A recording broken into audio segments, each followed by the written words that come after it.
Obviously, my 2022 list of films would not have been complete had I not been able to see this movie.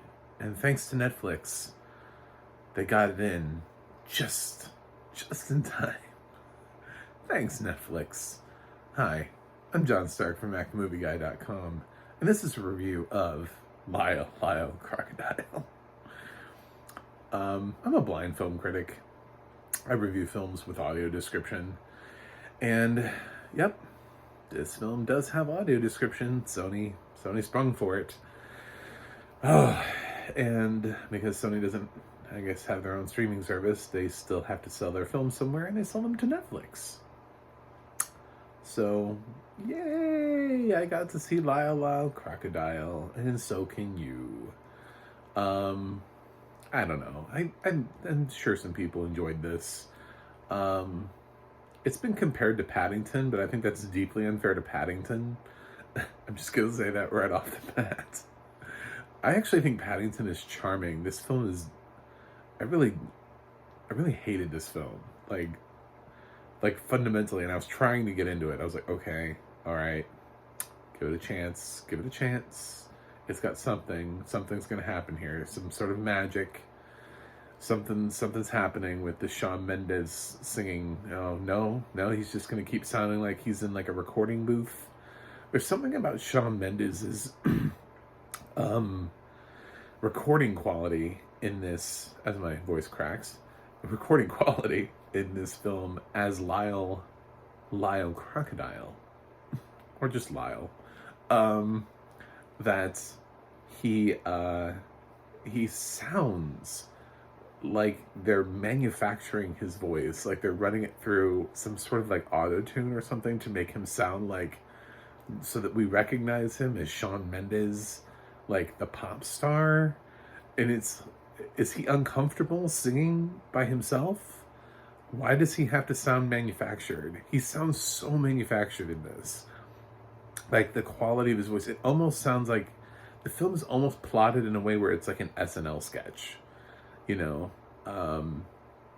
where he's like some sort of thing that just keeps singing like the same sort of like verses and beats and stuff over and over, but there's nothing really of substance. I know this is based on a children's book, and please don't make me try to explain this film to you, because it subverts expectations of explanation. I cannot properly explain this. This is not as easy as Paddington or Paddington 2 or Clifford the Big Red Dog, which was goofy and silly, but I could follow it and it made sense. This is bizarre, and has Javier Bardem being for kids. The only reason I can really ever think of that is I hear actors in interviews talking about how, you know, how they have kids, and when they do a film like this, they get so happy that they're finally able to show their kids something, you know, like, this is what Daddy does. And so I feel like, considering Bardem's career, this is probably that for him. He was probably like, damn, my kids can't see any of my movies. We gotta fix that. So he, I don't know, he made something for his kids to be able to watch, or I don't know, he's old enough, maybe he even has grandkids. I have no idea. It's such a bizarre role to think that Javier Bardem read this script and was like, yes, I want to do this. I cannot. He owed somebody a favor. He did it for his kids. He did it for grandkids. He did it for somebody, but he did not do this film because he read the script and was like, I'm so interested in this role. I am deeply interested. This role feels challenging to me. Javier Bardem. Just what a... Oh my God. I don't remember the books. You know, I mean, everybody remembers Paddington, and he was just iconic. I don't know that Lyle Crocodile was as iconic. I can't pull that from memory. You know, when I was a little kid and I was reading through books, you know, I had my books, and if you told me this was a corduroy movie, I'd be like, oh my God, I remember that from my childhood. Goodnight Moon, The Very Hungry Caterpillar, and stuff like that. I don't know what this is. I don't understand the property. I'm not really sure how it translates onto a page anyway, like with the singing. Like, does it just say that he's singing in the background, or is this like a book where you get to like, it makes sounds and it presses buttons and you're like, and you get to hear Lyle sing and he sings something in the background? It's very, very weird, and I don't understand it. I don't get this film. I don't get its appeal. I don't know who it's made for. I don't know. It's just, I don't think many people did. This film did, like, I would say, like, not terrible at the box office, but it wasn't like a huge hit. I don't think this is gonna be a film where we talk about or anybody clamors for a sequel. This is just, it's out there. We did it. Congratulations. Yeah, the supporting cast has like Constance Wu in it. And I don't know. I feel like I've already talked way too much about a film I really, really just did not like. And I don't know, it's just silly. You know, he's a giant crocodile at one point in the film, and there's not Murray Bartlett, oh God, what was his name, from Stranger Things is in this. And he's playing like the grumpy like neighbor to this new family that's moving into this house. And I just kept thinking, I was like, so no one noticed that there's a crocodile in this house at all? Like, ever? The cleaning company? A realtor? Oh, anybody do a walkthrough?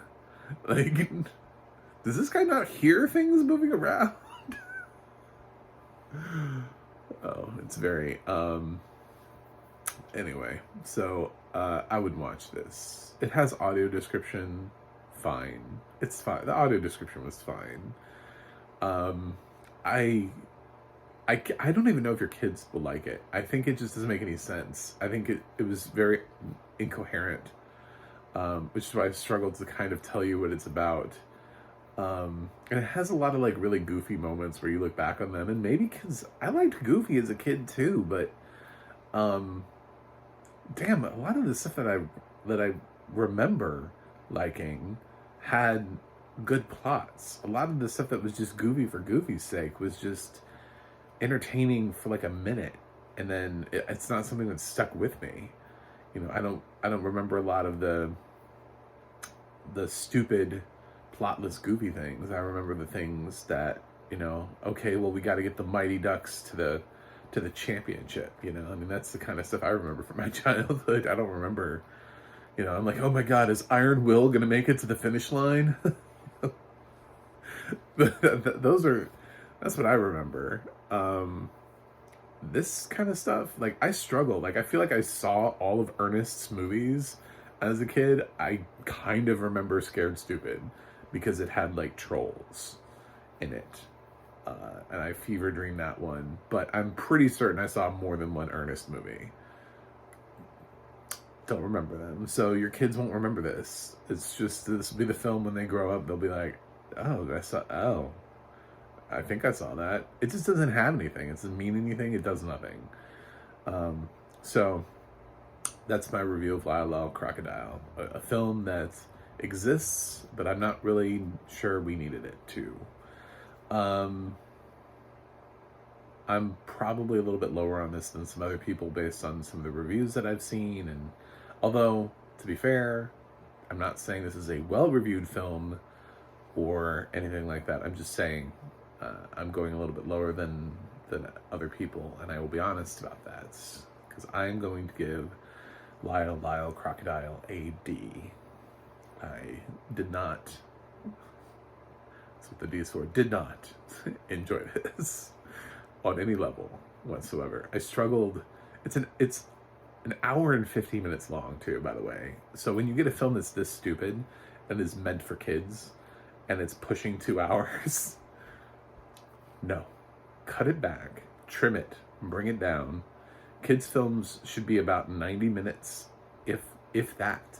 If you can make it shorter, make it shorter. You know, I just don't think kids are gonna sit for 2 hours for this. No matter how much you think they love Shaun Mendes. You know, he's not physically in the film. He voices the crocodile. So, and I use that term very loosely. There you go. So anyway, thanks for watching. Thanks for subscribing. If you're not a subscriber, please click subscribe so that you can come back when I review something I actually like and want to talk about, instead of a film I would like to forget and move away from. Yes. And I have a website, macmovieguyy.com. You can follow me on Twitter, Instagram at macmovieguyy. The audio description project is adp.acb.org. It'll let you know what has audio description and where you can watch it. And you can go to theadna.org where you can look up and see who's narrating your favorite films and television shows. That's it for me today. I will review something else, and I will see you on the other side.